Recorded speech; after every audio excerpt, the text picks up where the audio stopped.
여러분 안녕하세요, 롱장입니다. 요새 다들 힘드시죠? 힘들다는 분들이 하나둘 늘고 있는 것 같아요. 주식, 비트코인, 부동산 다양합니다. 제가 영상을 킨 이유는요, 요즘 이런 얘기를 좀 많이 듣습니다. 현금이 최고다. 현금을 가지고 있어야 된다. 적금이랑 예금 금리가 올라가고 있다. 괜히 이상한 거 했다가 돈을 날리면 안 된다. 이런 얘기가 들리는데 제 일화를 통해서 오늘 전달드리고 싶은 내용을 얘기해 보고자 합니다. 저는 이제 직장인 생활할 때 초년이죠. 아주 옛날에. 그때 KB 국민은행에 이승기 씨가 선전하는 만 26세인가 만 28세 이하가 만들 수 있는 통장이 있었고, 그걸 개설을 하고 스마트폰으로 뭔가 하면은 동물 농장 비슷하게 운영이 되는, 화면에 그렇게 떠요. 동물 농장이 운영이 되는 적금과 예금이 있었고, 그 금리가 무려 5%였어요. 엄청나지 않아요? 5%.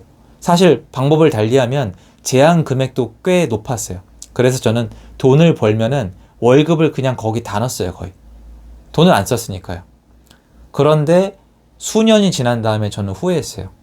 근데 여러분들이 제가 후회했다고 하면은, 네가 5%를 받아 먹었는데 나중에 알고 보니까 다른 게 수익률이 높았나 보구나 라고 생각하실 수가 있어요. 저도 이해하거든요. 근데 그게 아니에요. 5%는 높은 수익률이었어요. 저는 괜찮았다고 생각을 해요.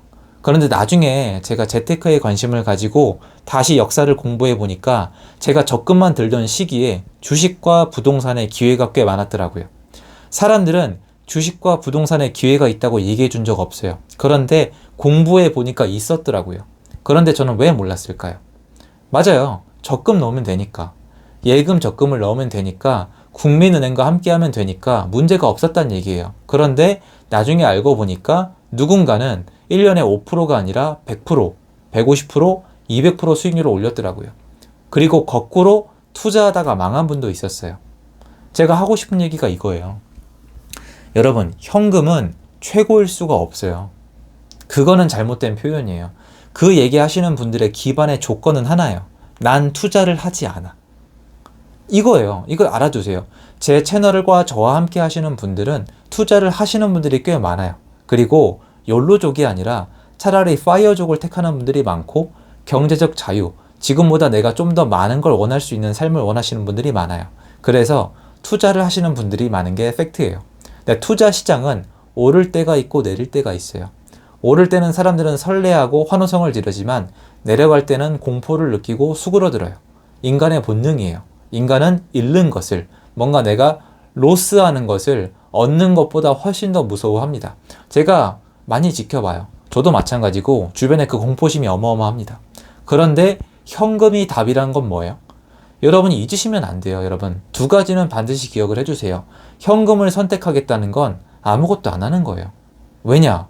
이렇게 생각하실 거예요. 야, 무슨 소리냐? 투자를 할 수도 있는데 쉬는 것도 투자다. 난 현금을 택한 거다. 그 경우는 제가 할 말이 없죠. 그분은 벌써 투자자잖아요. 보세요, 여러분. 투자를 잘하는 분이 더 추가적인 투자나 잠시 쉬기 위해서 현금을 택하는 건, 이건 투자가 맞죠. 선택인데 지금 시중에 놔두는 얘기는 뭐예요? 아무것도 하지 말라잖아요. 현금이 왜 아무것도 안 하는 거예요? 우리 노동소득을 현금으로 받잖아요.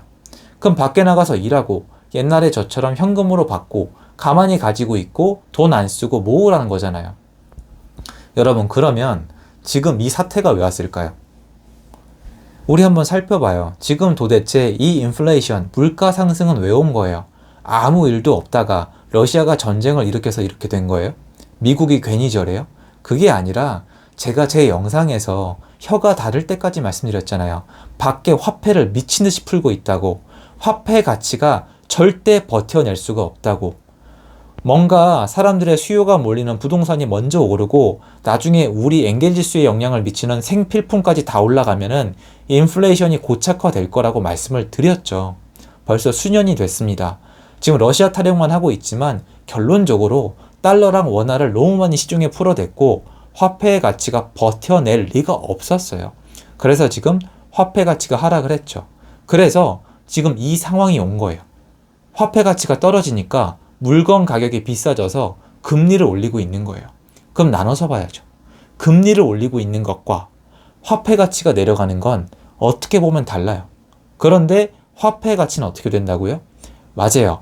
화폐의 가치는 내려갔고 아직 다 내려갔는지 알 수는 없지만 화폐는 계속 찍어낼 수밖에 없겠죠. 그렇게 굴러가니까요. 무슨 말이냐면 화폐는 원래 계속 찍어내는 건데 지난 몇 년 동안 유난히 많이 찍어낸 거고 그 다음에 찍어낸 걸 멈추거나 걷어들이는 게 아니라 찍어내긴 찍어내는데 덜 찍어내는 거예요. 미국도 마찬가지고 이러다 경기 침체 오면 몇 년 지나서 또 찍어낼 수밖에 없어요. 그러면 화폐 가치는 계속 내려가요. 순서는 달라요. 수급이 다르기 때문에 종목도 달라요. 다 다른데 나라에서 간섭하는 것도 있고 간섭하지 않는 것도 있는데 아무튼 장기적으로 봤을 때 화폐 가치는 계속 하락할 거예요. 그럼 현금에 대해서 이 정도는 아셔야죠. 현금은 아무것도 안 하는 거다. 두 번째로 현금은 계속 찍어내는 거고 가치는 계속 내려갈 거다. 이걸 알면은 일단 현금을 가지고 있는다는 건 아무것도 안 한다는 거죠. 그럼 여러분은 이렇게 물어보실 거예요. 그럼 결국 넌 비트코인, 주식, 부동산을 하라는 거구나 라고 저한테 말씀을 하실 거예요. 맞아요, 여러분. 맞습니다. 그럼 이렇게 말씀하실 거죠. 이 시기에 너 미쳤구나 라고 얘기하실 건데 그럼 여러분이 저도 마찬가지고 타이밍을 맞출 수 있을 거라고 생각하세요? 제가 말씀드렸죠. 투자를 열심히 하다가 수익을 잘 내다가 주식이든 비트코인이든 부동산이든 하다가 쉬기 위해서 지금은 아니다 싶어서 돈을 빼셔서 현금 비중을 늘리신 분들은 달라요. 근데 그게 아니라 투자를 배우지 않고 하지 않는 분에게 지금 아직 아니니까 무조건 현금만 모으라 하기에는 현금을 모으라 하는 행위 자체가 별 뜻이 없어요. 그냥 화폐 가치 하락을 그대로 맞으라는 거거든요. 그러면 그분들 나중에 화폐 가치 내려간 건 또 어떻게 할 거예요? 은행이 다 보장이 될 것 같아요? 은행은 절대 물가 상승률만큼 이자를 주지 않아요. 우리가 과거에 재테크를 위해서 공부한 걸 지금 다 망각을 하는 거예요. 은행은 물가 상승률만큼 이자를 줄 수가 없어요. 여러분, 은행이 요새 얼마나 돈을 많이 버는지 아세요? 그 돈이 다 어디서 오겠습니까? 그렇잖아요. 그리고 기업들이 지금 성장을 못해요? 성장을 하죠. 주가가 빠지는 거지 기업은 성장을 하고 있어요. 그리고 부동산, 지금 본격적으로 하락을 합니까? 안 해요. 전월세 내려갑니까? 아니요, 올라가요. 세금을 덜 걷어요? 아니, 더 걷고 있습니다. 미국은요. 지금 이상한 것들도 많지만 생각보다 건전한 것도 많아요. 그러면 여러분이 현금을 가만 가지고 있을 게 아니라 옛날에 저처럼 후회하고 싶지 않으면은 뭔가를 공부를 해야 되는데 제가 해보니까 공부만 해봐서 뭐가 안 돼요. 뭐가 내가 조금이라도 투자를 해봐야 감이 온단 말이에요. 비트코인에 50만 원만 넣고 50만 원을 잃었어도 비트코인은 하면 안 되겠구나라는 걸 느끼는데 말로만 하면 안 되겠구나랑 달라요. 그러니까 내가 조금 뭔가를 해볼 기회는 만들어야 되는데 무조건 공포 심리를 만들어서 아무것도 하면 안 된다고 하면은 사람들이 나중에 결국 또 뭐가 돼요? 그쵸? 인플레이션의 희생양이 되는 거예요. 인플레이션 여러분, 국가가 화폐를 발행하고 여러분 화폐의 가치가 내려가는 거예요. 여러분이 커피를 시켰는데 여러분이 안 보는 틈에 자꾸 누가 물을 타는 거예요. 물을 타고 따라가고 물을 타고 따라가고 물을 타고 따라가고 그럼 나중에 남는 게 맹물이에요. 커피예요. 그 꼴을 당한단 말이에요. 지금까지 수많은 분들이 이걸 당했어요. 왜 서민들이 계속 억울하겠어요? 은행에서 받는 이자보다 그걸 빌려가서 쓴 사람들이 돈을 더 벌었기 때문이에요. 제가 하고 싶은 얘기는 여러분 똑같아요. 여러분 지금 투자하지 말라는 거죠. 현금으로 가지고 있으라는 거죠. 좋아요. 좋은 건 알겠는데 이 얘기하고 싶으신 거잖아요. 투자하면 다 망한다. 그건 장담할 수 있으세요? 투자라면 다 망한다고 장담할 수 있으세요? 여러분들은 항상 현금을 보유하라는 거는 패자들에게 집중하라는 거예요. 저봐, 돈 잃고 있어. 저봐, 내려가고 있어. 저봐, 패가 망신할 거야. 그런데 여러분이 원하는 삶을 살고 여러분이 원하는 건 투자에서 성공한 사람들의 모습이에요. 성공하는 사람들이 지금 투자를 안 하고 현금만 가지고 있나요? 간단한 질문이에요. 여러분이 원하는 삶은 누구의 모습이에요? 평범한 사람이에요? 그냥 욜로예요? 그럼 상관없어요.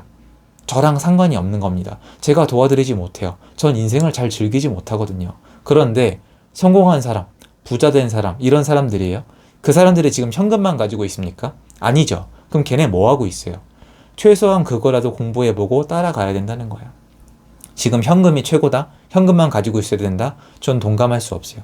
그 돈을 어떻게 하라는 얘기조차 안 하고 있잖아요. 하지만 현금만 가지고 있는다는 건 인플레이션에 녹아나겠다는 거예요. 그리고 여러분이 하지 말라는 이유는 실패한 사람만 보는 건데 여러분이 정작 부러워하고 원하는 인생은 성공한 사람들이 가져가고 있고 성공한 사람들은 지금 현금만 가지고 있지 않아요.